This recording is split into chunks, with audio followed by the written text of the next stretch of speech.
Assalamualaikum warahmatullahi wabarakatuh.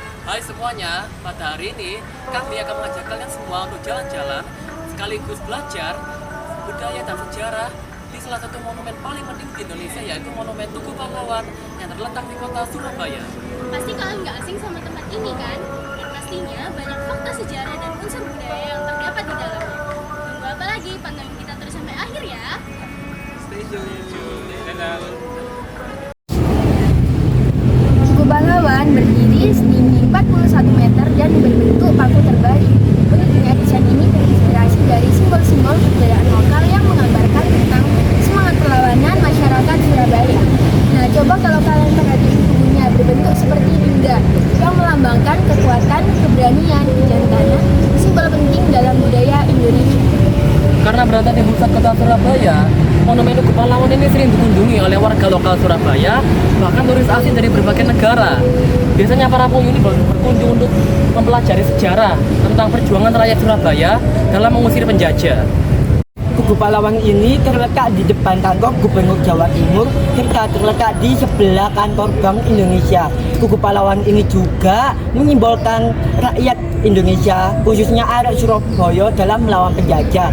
Tugu Pahlawan ini juga didirikan pada tanggal 10 November 1951. Buat kalian yang ingin datang mengunjungi kota Surabaya, wajib banget mengunjungi Tugu Pahlawan ini.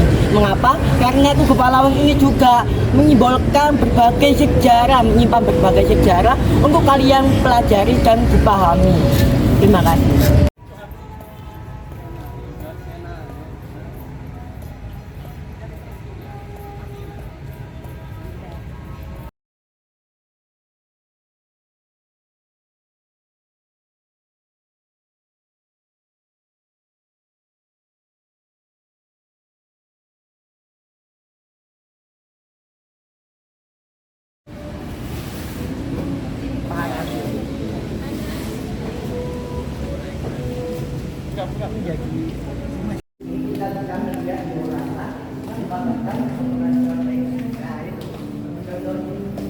Hai guys, hari ini kita berada di dalam museum yang namanya Museum 10 November.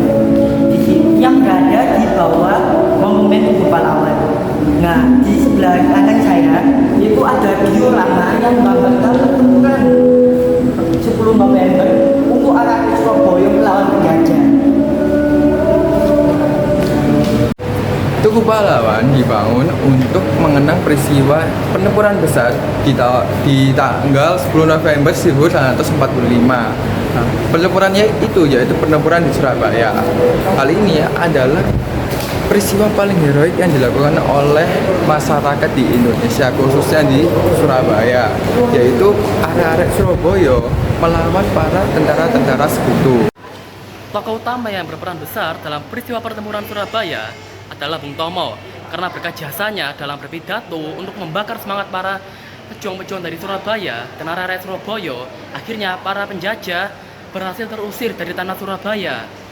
Sedangkan dari sisi penjajah sendiri, ada tentara sekutu yang dipimpin oleh Inggris yang bertujuan untuk menguasai kembali Surabaya setelah proklamasi kemerdekaan dikumandangkan. Dan juga dari sisi pejuang sendiri, ada juga rakyat Surabaya yang berasal dari berbagai lapisan masyarakat ikut bersatu dan ikut berjuang dalam mengusir para penjajah dari tanah Surabaya. Nah, pertempuran Surabaya terjadi pada tanggal 10 November 1945, hanya beberapa bulan setelah Indonesia memproklamasikan kemerdekaannya pada bulan Agustus 1945. Nah, hari itu kita kenal sebagai Hari Pahlawan, dan setiap tahun pada setiap tanggal 10 November kita memperingati jasa-jasa para pahlawan yang telah gugur dalam mempertahankan kemerdekaan Indonesia. Pertempuran ini terjadi di berbagai tempat, salah satunya adalah pusat kota yaitu Tugu Pahlawan. Tugu Pahlawan ini tuh dibangun tempat berada di tengah-tengah area pertempuran arek Surabaya melawan penjajah. Nah, jadi Tugu Pahlawan ini tuh menjadi saksi bisu arek Surabaya melawan penjajah. Nah, sekarang Tugu Pahlawan ini dibangun museum untuk mengenang jasa para pahlawan dengan arek Surabaya. Nah, dapat dikunjungi oleh wisatawan turis maupun arek paskibraka dari berbagai provinsi maupun kota, terutama di kota Surabaya atau provinsi Jawa Timur. Pertempuran Surabaya ini penting karena menandai perlawanan pertama pada penjajah yang sangat besar setelah proklamasi kemerdekaan Indonesia. Ini adalah bukti nyata bahwa kemerdekaan Indonesia tidak didapatkan dengan mudah. Selain itu, pertempuran ini menjadi bagian dari budaya lokal di Surabaya karena warga kota ini dikenal karena keberanian dan kegigihannya. Pertempuran berlangsung sangat sengit dengan ribuan pejuang Surabaya yang bertempur melawan kekuatan militer yang lebih kuat. Namun, semangat juang mereka yang pantang menyerah membuat pahlawan ini sangat dikenang bagi bangsa Indonesia. Akibat dari pertempuran ini, Surabaya dikenal sebagai kota pahlawan dan keberanian arek-arek Surabaya menjadi inspirasi bagi seluruh bangsa Indonesia. Jadi di sini kita sudah masuk ke area Museum 10 November. Nah, saat kita masuk dan ke area kanan, di sini ada peresmian Tugu Pahlawan, terus ada juga desain konstruksi awal Tugu Pahlawan itu seperti apa, Proses peletakan batu pertama Tugu Pahlawan. ada proses peletakan batu pertama Tugu Pahlawan oleh Presiden Soekarno, dan juga ada salah satu pemimpin proyek pembangunan Tugu Pahlawan setelah kepemimpinan Doel Arnowo, yaitu Bapak Wali Kota Surabaya yang bernama R. Mustajab. Lalu kita berjalan lagi. Di sini juga ada penjelasan mengenai kekuatan pasukan Indonesia. Nah, di sini ada kayak semacam replika rumah sakit Simpang. Di sini terlihat apa aja sih yang terjadi di rumah sakit Simpang, yaitu adanya peperangan, adanya orang-orang yang sedang sakit. Intinya kayak korban-korban perang. Seperti itu. Ada ini. Nah, di sini juga ada kayak peta jalur pengungsiannya seperti ini. Lalu ada juga markas kepentanya, dan di sini itu ada juga dokumentasi tentang rumah sakitnya. Nama rumah sakitnya adalah Rumah Sakit Simpang seperti itu.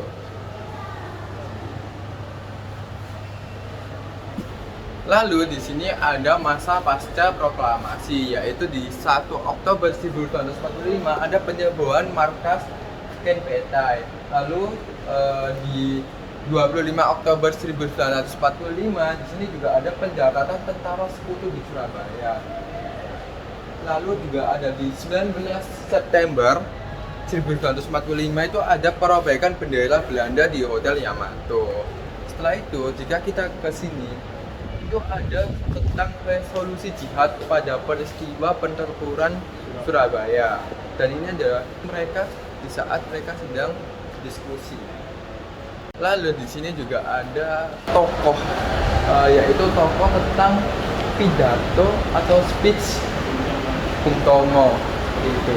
Di sini juga ada teksnya, dan sebenarnya bisa dipencet untuk mendengarkan suaranya, boleh dipencet. Oke, nggak keluar. Next. Nah, di sini ada suaranya. Lalu di sini juga ada pertempuran di depan gedung Internatio. Mari kita. Oke, di sini kita akan ke lantai 2 untuk melihat apa aja sih yang ada di lantai 2. Stay tune ya. Hai guys, sekarang kita ada di lantai 2 Museum 10 November. Nah, di sini ada apa aja sih teman-teman? Di sebelah kiri saya ada sepeda kuno. Sepeda ini merupakan peninggalan pada masa zaman dahulu. Jadi lihat, memang sepedanya itu gede Berarti ini tahun 1916 dengan besi dari Belanda. Selanjutnya di sisi ini ada peralatan medis. Nah, ini sudah sering aku lihat di PMR karena aku juga PMR. Di sini ada, mari kita lihat. Di situ ada tas medis. Ini pasti pembalut nih. Ini pasti pembalut. Terus itu ini aku nggak tahu apa. Ini ada mitela, ada gak kebaca, maaf. Terus ada ini.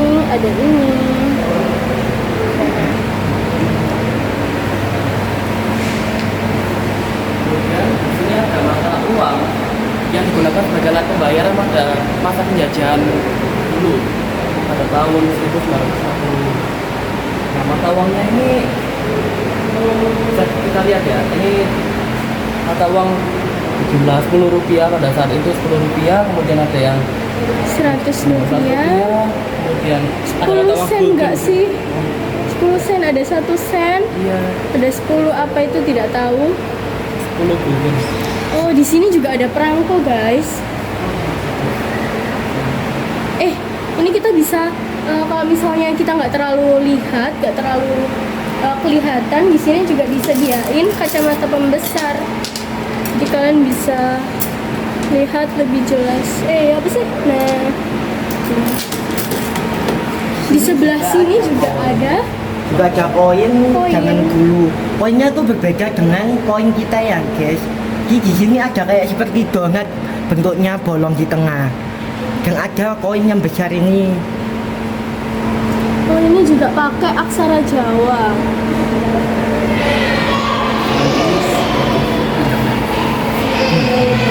Itu tuh. Lanjut, di sini ada foto-foto Surabaya pada tempo dulu. Ini seperti kita lihat ada Surabaya, Jalan Embongan Malang ya guys, sebelah kanan Tunjungan. Terus sini ada restoran Olimpik yang terletak di Jalan Urip Sumoharjo, Surabaya. Terus ini ada gedung Internasio di Jembatan Merah. Jadi Jembatan Merah ini dulu ya guys, di zaman dulu. Dan lain-lain. Kalau kalian ingin tahu selengkapnya bisa Datang di ke museum ya. Ada Tugu Pahlawan. Terus di sisi ini ada diorama statis 2. Kita bakal masuk dan lihat apa aja sih isinya.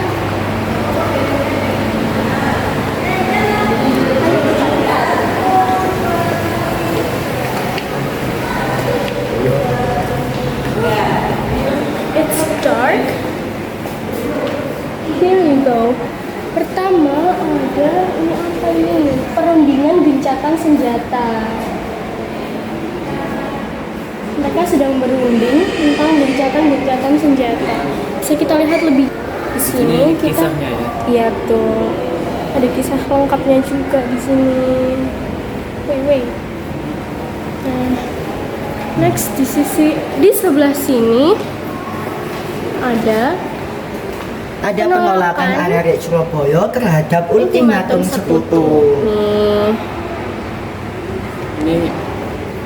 Ini penggambarannya guys. Jadi arek Surabaya ini melawan dari penjajah itu. Ya, mereka menolak ultimatum Ya. dari penjajah. Mereka tetap mengangkat senjata demi kemerdekaan Indonesia kan tidak mau tunduk kepada penjajah. Dingin guys. Nah ini Next. 3 hari. Oh, pertemuan bumi 3 hari. serta menjaga fasilitas diorama statis. Itu gaya kita. Ya, maaf ya guys. Ya ini sampai jelek-jelek di rumput-rumput Tuh guys. lihat Untuk melawan perjuangan penjajah. banget, perjuangan arek-arek Surabaya banget. Dalam melawan para Mereka bertempur selama 3 hari, bayangin. Tidak makan. Aku 1 hari gak makan aja kayak mati Nah rasanya. ini Dan ini ekspedisi Pulau Nyamuan. nyamuk. Kayaknya lautnya ada nyamuk ya guys ya. Makanya kok dinamakan Pulau Nyamukan. Lucu lu, kocak. Oke, sudah. Sekarang di depan diorama statis 2 ada dapur umum. Nah, di PMR juga ada dapur umum nih. Kita lihat. Tidak kelihatan. Nah, bentuk perjuangan pada masa itu didirikan dapur umum juga. Nah, dapur umum ini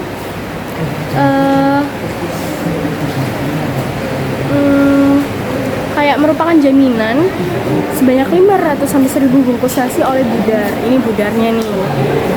Ini.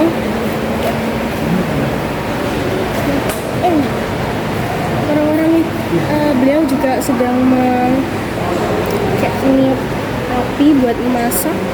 Ini nasi-nasinya. Di sini ada painting, ada lukisan peristiwa pertempuran Jembatan Merah pada tanggal 31 Oktober 1945. Lanjut Andi. Di sini ada lukisan juga, yaitu maju terus pantang mundur ya artinya. Di Balai Kota Surabaya, depan Balai Kota ya guys. Ini pertempuran para pejuang Surabaya melawan para penjajah ya, di depan kantor Stadwis atau Balai Kota Surabaya pada saat itu dulu, Balai Kota Surabaya dulu, yang masih dikuasai oleh para penjajah. Ini juga ada saksi bisu, bendera merah putih yang dikibarkan dari zaman dahulu. Ini bendera merah putih yang dikibarkan pada zaman dahulu ya.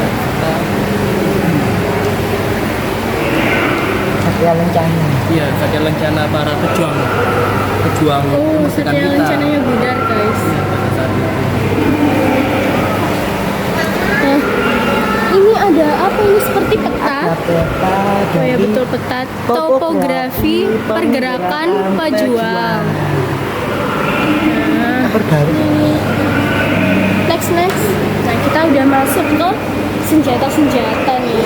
Ini menarik banget untuk dibahas. Nah, Ini adalah senapan mesin ya guys. Pak, juga ada tempatnya juga. Senapannya benar-benar gede-gede banget di sini. Dan senapan-senapan ini adalah bukti nyata bahwa perang itu benar-benar ada. nah ini ada UUD 1445, yaitu yang berbunyi kemerdekaan adalah hak segala bangsa. Ya, apa sih diucap nggak usah? Dan di atas dunia harus dihapuskan.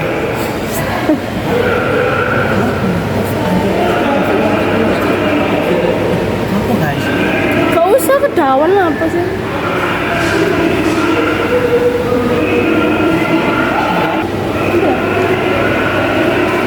Sebelah mana? Foto jalan Tunjungan pada tahun 1930-an. Seperti ini jalan Tunjungan dulu ya. Nah, kemudian ini jalan Tunjungan yang menghadap ke utara. Apa orang saya ini? Yang aku Yang jalan Majapahit. ke Majapahit. Majapahit. Ya, ke Balai Kota Surabaya. Ada seperti ini pada tahun 1940-an. Ada gedung Siola dan lain-lain. Dan masih banyak juga macam-macam senjata yang bisa kalian lihat di lantai 2 Museum 10 November. Sekian perkenalan dari lantai 2 Museum 10 November dari kami. Bye. Nah, di sini sudah dari habis musim 10 November. Di sebelah kanan sini ada tempat souvenir, yaitu tempat beli-beli, ada buku, ada topi dan sebagainya. Di sini juga ada lukisan peristiwa-peristiwa yang terjadi di zaman dahulu, dan juga di sini juga ada lukisan juga tentang peristiwa apa aja sih yang terjadi di zaman dahulu. Sekarang kita bakal mewawancarai salah satu pengunjung yang ada di sini nih. Halo Mbak, boleh perkenalkan diri? Ya, perkenalkan nama saya Adina Febri. Saya dari Universitas Airlangga, Domisili Surabaya. Menurut Mbaknya, apa yang paling menarik dari Tugu Pahlawan ini? Kalau yang menarik dari Tugu Pahlawan ini menurut saya bangunannya ya, karena bangunannya menceritakan perjuangan arek-arek Surabaya pada zaman dulu. Ya. Lanjut. Terus menurut Mbaknya, apa kesan Mbaknya setelah mengunjungi museum ini? Terutama soal budaya lokal dan sejarah. Menurut ini kesan saya sangat berkesan sih, karena kan di sini merangkum cerita-cerita atau sejarah perjuangan pahlawan-pahlawan kita. Terima kasih atas waktunya ya Mbak. Boleh perkenalkan Mas terlebih dahulu namanya siapa? Baik, perkenalkan nama saya Muhammad Fikri, biasa dipanggil Fikri. Tugasnya di sini sebagai apa? Saya di sini posisinya magang sebagai pemandu wisata di Museum 10 November ini. Bolehkah saya bertanya kepada Masnya? Oh, baik, silakan. Menurut Mas, apa yang paling menarik dari Tugu Pahlawan ini? Yang paling menarik dari Tugu Pahlawan pastinya adalah tubuhnya itu sendiri yang menjadi pusat perhatiannya. Mengingat tugu itu sendiri nggak hanya sekedar berdiri tanpa makna. Bentuk tubuhnya sendiri itu adalah paku terbalik yang melambangkan bahwa bila ada bangsa-bangsa lain yang ingin menjajah kembali Indonesia, maka mereka akan kesakitan seperti orang yang menginjak paku. Nah, pertanyaan kedua nih Mas. Nah, menurut Mas ini pentingnya menjaga nilai sejarah dan budaya dari tempat ini, Monumen Tugu Pahlawan? Pastinya hal tersebut sangat penting karena bagaimanapun juga keberadaan museum menjadi suatu sarana untuk menyimpan memori kolektif kesejarahan, sehingga generasi kedepannya kita akan lupa bahwa bangsa kita itu pernah mengalami kejadian ini. Khususnya di Museum 10 November ini menceritakan tentang peristiwa 10 November, bagaimana sebelum perang itu terjadi, bagaimana perangnya terjadi, dampaknya perang tersebut terjadi, dan bagaimana kita menyikapinya terhadap perang tersebut di masa kini. Baik, pertanyaan terakhir nih Mas. Apa kesan Mas setelah menjaga museum ini dan terutama soal budaya lokal di Surabaya ini?